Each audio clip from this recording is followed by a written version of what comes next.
Whenever we talk about electric vehicles, two words or maybe two terms come into picture. One is instantaneous torque. The other is obviously the range anxiety or the charging structure. These electric vehicles are fast, exciting. The soundtracks, which are synthetic. The acceleration, which is really good. I've driven so many exciting electric vehicles, but rarely I've driven that kind of car which made me so emotional that I felt like calling my auto nut friends, and I wanted to discuss the acceleration, the surge, emotional part of this drive. BMW i5 M60 X-Drive is that kind of car.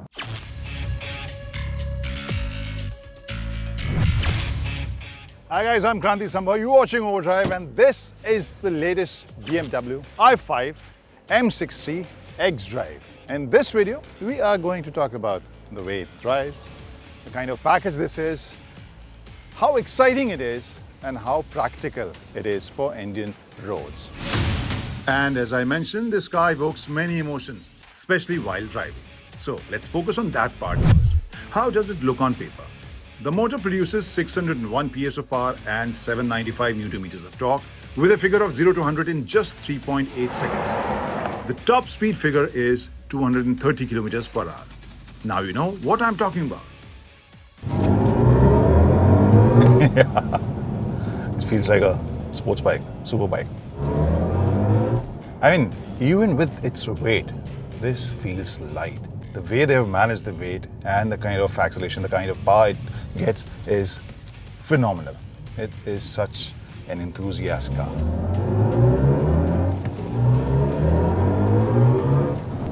And I can do this all day long. And then there's steering response, which feels light, easy at slow speeds, and when you catch some speed, then it feels firm. So this car has got M badging, but there is one aspect which differentiates, or you feel that this is not the typical M which we used to. The suspension part is very balanced. So in that case, it's not on the rigid side. This helps you on uneven urban road surfaces. But at corners, you feel that it could use some rigidity. BMW engineers have added one more party trick to this pack. The climax of this whole blockbuster, continuing with the theme of this story, is launch control. Showing launch control active, 3, 2, 1 and go.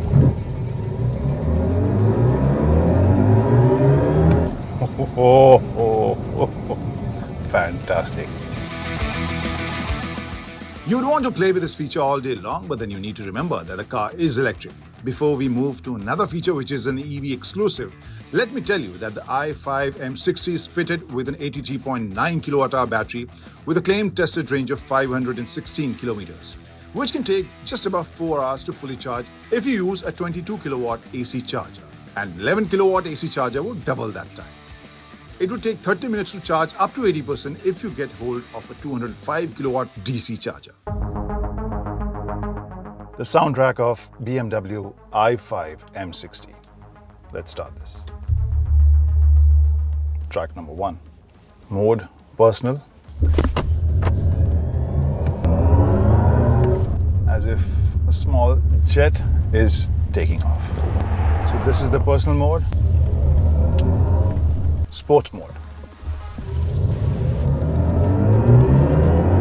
It's as if some digital supercar is charging. Now the efficient mode.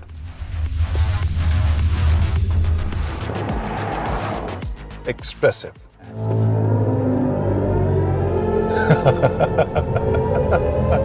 It makes you feel as if you're in a movie which has, soundtrack composed by Hans Zimmer. And now the relaxed mode. It is actually meditative. Instinctively you feel that the moment you catch some speed, this note will go higher, but it goes down. Very intriguing. Digital art.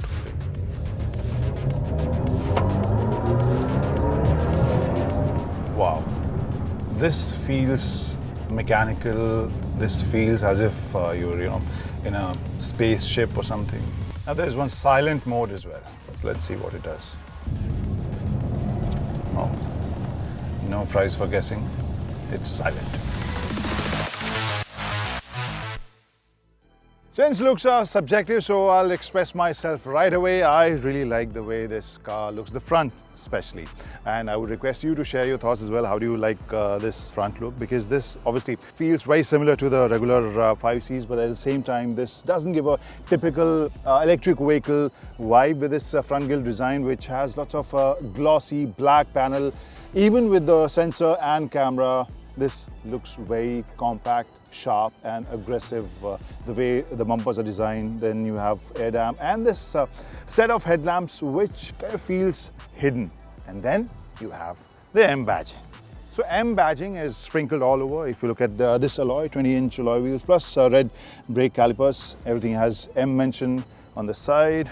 You have 5 mention here. And then there's a badge at the rear which announces the car you are following is M60. So a couple of M-specific elements welcome you in this car. For example, look at the highlight on the steering wheel. Makes it feel like a sports car. Then you have a boost pedal. Then you have the M badging on the steering wheel. Plus, you have M stitching. Overall, this feels sporty, compact. And then you have some physical buttons as well. So that's nice. I like it.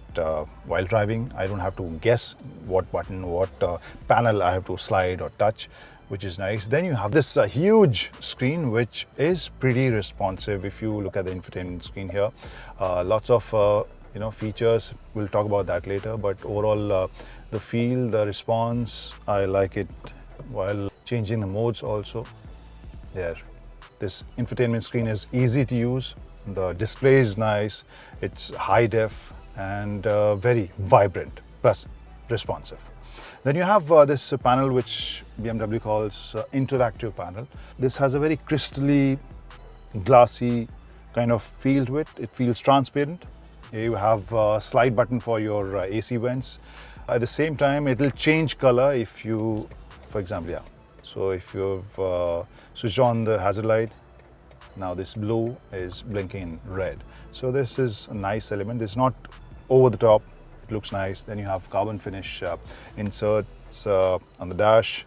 You have a panel here which gives you one wireless charger and another space or another slot to just put your phone. You have cup holders. Then you have the typical BMW iDrive functions over here. You have drive selector with auto hold and parking, and then you can adjust the volume or the track or operate the infotainment screen via this physical rotary knob as well, which has a very nice looking glossy finish. Then you have some space under the armrest, which can store maybe 2 phones, not very big. But what might surprise you is the central panel, which we don't find in electric vehicles, but since this car shares the platform, the structure or architecture with the regular BMW ICE version, you have this panel. Just like the storage space under the armrest, the glove box also feels pretty compact. So overall, this space, the front row feels premium, compact and sporty. I mean, 5 Series is at the cusp of self-driven and driven kind of segments where the owners want to drive this as well, and I'm sure they will enjoy this space. But in case you are sitting in a chauffeur-driven car, how does it feel? Let's take a look.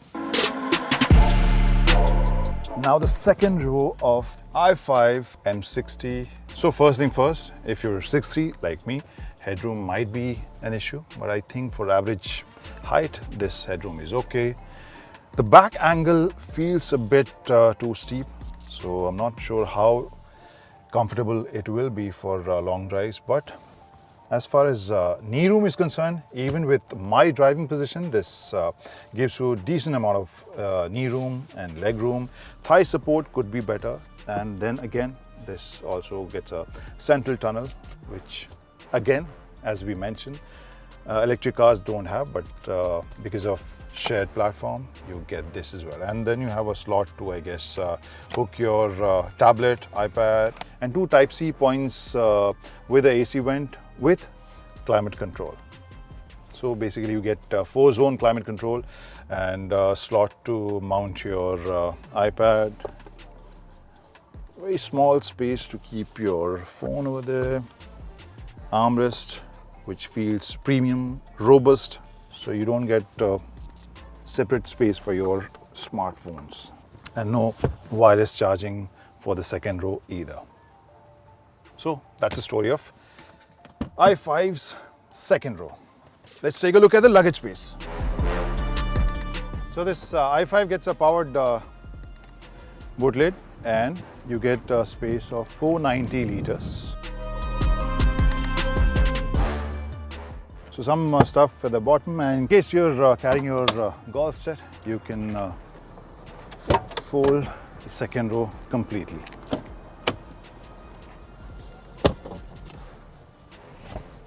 But then you have to do it physically, it's not powered. So this space and the flexibility, this feels like a practical car for 4 passengers who want to go for a weekend trip as well. So you can take it on a track, or you can take it for a family trip. The BMW i5 M60 has left me captivated, yet a bit torn. Its intense, purposeful design, with just the right amount of gloss, cuts and creases, is matched by an engaging and exciting performance. It's well suited for urban settings as well. The performance makes a strong case for a self-driven experience, but Rs 1.19 CR price tag places it in a segment where second-row passengers expect luxury.